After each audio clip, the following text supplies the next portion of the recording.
بسم اللہ الرحمن الرحیم، السلام علیکم، ہلو پاکستان۔ آج ایک ایسا موضوع ہے جو دل کو چیر دینے والا ہے، اداس کر دینے والا بھی ہے، جذبات بھڑکانے والا بھی ہے، اور اس کے ساتھ ساتھ پاکستان پورا ساری دنیا کی کمیونٹیز کے اندر شرم سے سر جھکائے کھڑا ہے۔ وہ ہے جن کو ہم کہتے ہیں تم مائیں، تم بہنیں، تم بیٹیاں۔ ان کی تصویریں آج منظر عام پر آئیں۔ ایک کورٹ میں پیشی ہوئی ہے، لاہور کی 2 خواتین کو وہاں پہ لے جایا گیا ہے۔ یہ مناظر جو آپ اس وقت دیکھ رہے ہیں، اور یہ زنجیروں میں جکڑی ہوئی، جن کے پاؤں بھی بندھے ہوئے ہیں، جن کے ہاتھ بھی بندھے ہوئے ہیں، اور جن کے منہ کے اوپر جو گند اٹھانے والے نیلے بیگ مغربی دنیا میں رکھے جاتے ہیں، اور پاکستان کے پوش علاقوں میں کچھ جگہوں پہ وہ استعمال ہوتے ہیں، ان کو ڈرٹ بیگ کہتے ہیں، یعنی کوڑا کرکٹ گند اٹھانے والے گھر کے جو ناپسندیدہ چیزیں اس میں ڈالی جاتی ہیں، وہ جو ہماری مائیں اور ہماری بہنیں اور جو ہماری بیٹیاں ہیں، اور جن کی عصمت کے تحفظ کی قسم ہم نے کھائی ہوئی ہے، ان کے ساتھ یہ سلوک ہو رہا ہے۔ میں نے دنیا میں کسی جگہ پہ بھی کوئی پولیٹیکل پریزنر آج تک ایسی نہیں دیکھی، خاتون جس کے ہاتھ پاؤں باندھ کے اور وہ ڈھیلے ڈھیلے چل رہی ہو، اور اس کو 2 سوراخ کر کے چلنے کے لیے اور 1 سوراخ کر کے منہ سے سانس لینے کے لیے ڈرٹ بیگ اس کے اوپر ڈالا گیا ہو۔ یہ کیا ہو رہا ہے؟ یہ ضیاء الحق کے دور میں ہوا ایسا نہیں ہوا، یحییٰ کے دور میں ہوا ایسا نہیں ہوا، مشرقی پاکستان میں جب ہو رہا تھا تو میں نے وہ دیکھا نہیں، اس لیے میں اس کے بارے میں کچھ نہیں کہہ سکتا،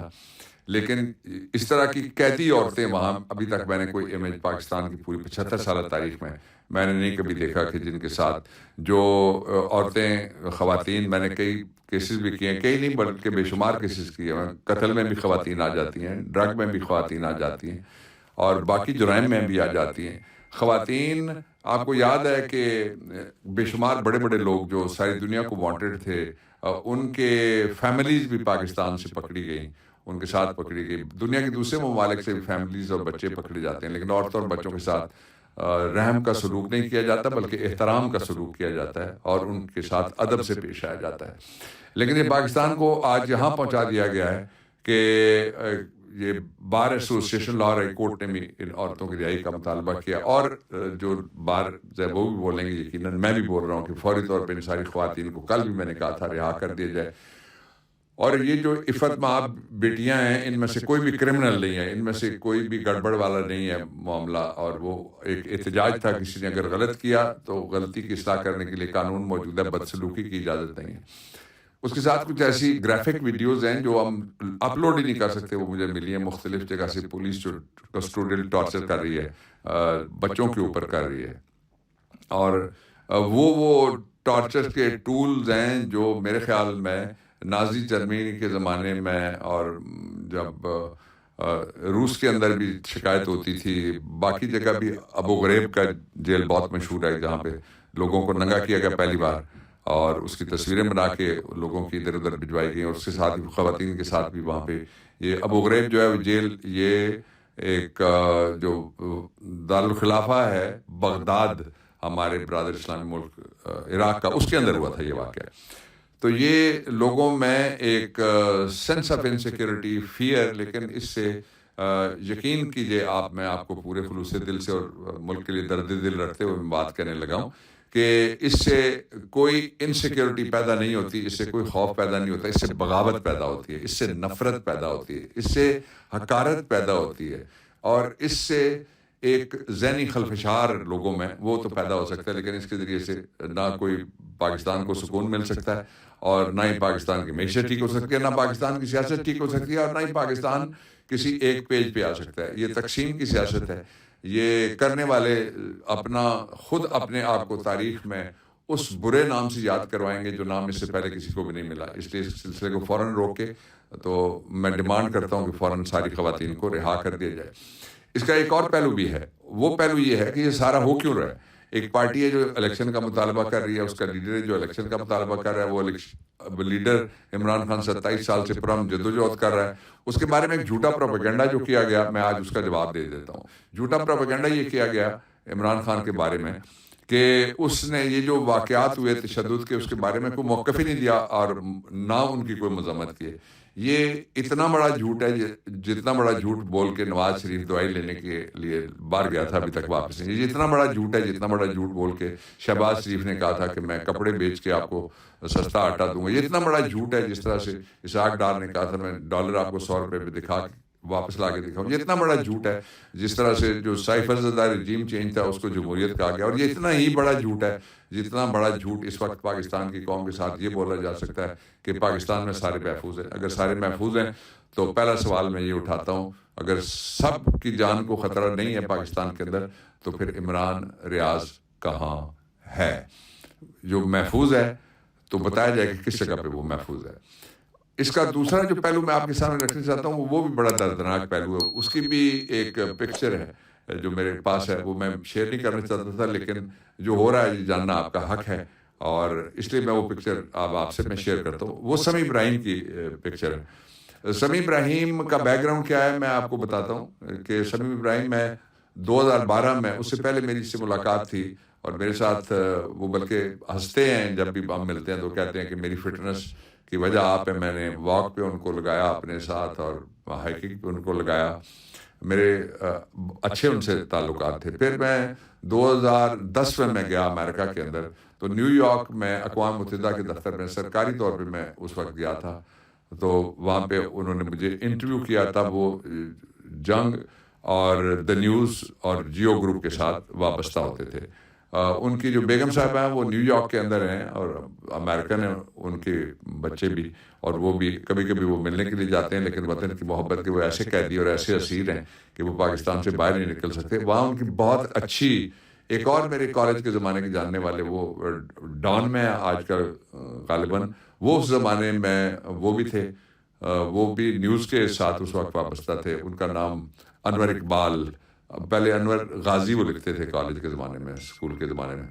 تو یہ جو سمیع ابراہیم ہے ان کی بس آپ تصویر دیکھ لیجیے گا. تو ان کو جو میرے ذرائع انہوں نے مجھے بتایا کہ ان کو چھڑانے میں, جو ان کے پاس بھی نیشنلٹی, ان کے بچے وہاں پہ ہیں, اور ان کو چھڑانے میں جو متعلقہ ملک کی ایمبسی ہے اس نے رول پلے کیا ہے. اور اللہ کا شکر یہ ہے کہ وہ واپس آ گئے, اور ان کے گھر والوں کو اور دوست احباب کو اتنی تسلی ہوئی. آئے کہ سال میں ذرا پکچر دیکھیے گا خود. آپ سارے اس بات کا انتظار کرتے رہتے ہیں کہ کوئی عمران خان کے حوالے سے تازہ چیز آپ کو بتائیے, اور میں آپ کو بتا دیتا ہوں. عمران خان کے حوالے سے تازہ ترین چیز یہ ہے کہ عمران خان کے حوصلے بلند ہیں, عزم سر بلند ہے. پہلے سے زیادہ وہ ذہنی, جسمانی, روحانی, نفسیاتی طور پہ وہ توانا ہیں اور وہ تندرست ہیں. اور ایک کال ہے جو میں آپ سے شیئر کرنا چاہتا ہوں. آپ کو یاد ہوگا تاریخ میں, اگر نہیں یاد تو میں آپ کو بتا دیتا ہوں. اور دنیا کا جو سب سے طویل لانگ مارچ ہوا تھا وہ چین کی آزادی کے لیے, جو ہمارے 1 سال بعد آزاد ہوا تھا. آج دنیا میں چین کہاں اور ہم کہاں پہ ہیں.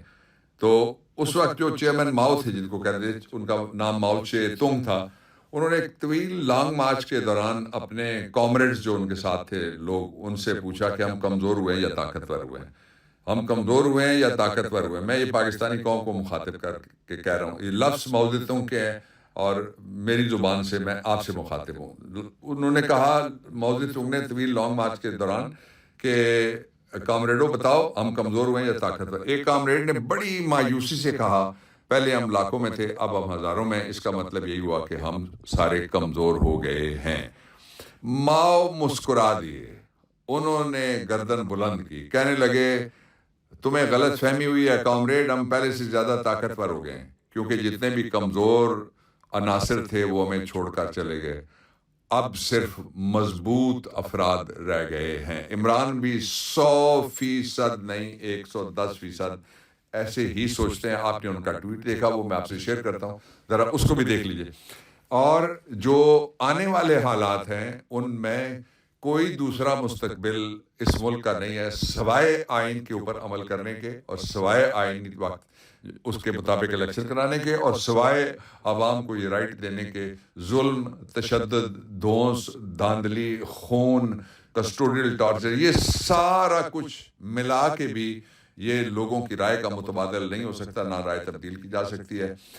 سپورٹرز بند کیے جا سکتے ہیں, ووٹر گھر سے نہیں اٹھائے جا سکتے. سپورٹرز غائب کیے جا سکتے ہیں, ووٹروں نے جانا ہے ووٹ ڈالنا ہے. سپورٹرز کریک ڈاؤن میں آ سکتے ہیں, 22 کروڑ لوگ کریک ڈاؤن میں نہیں آ سکتے.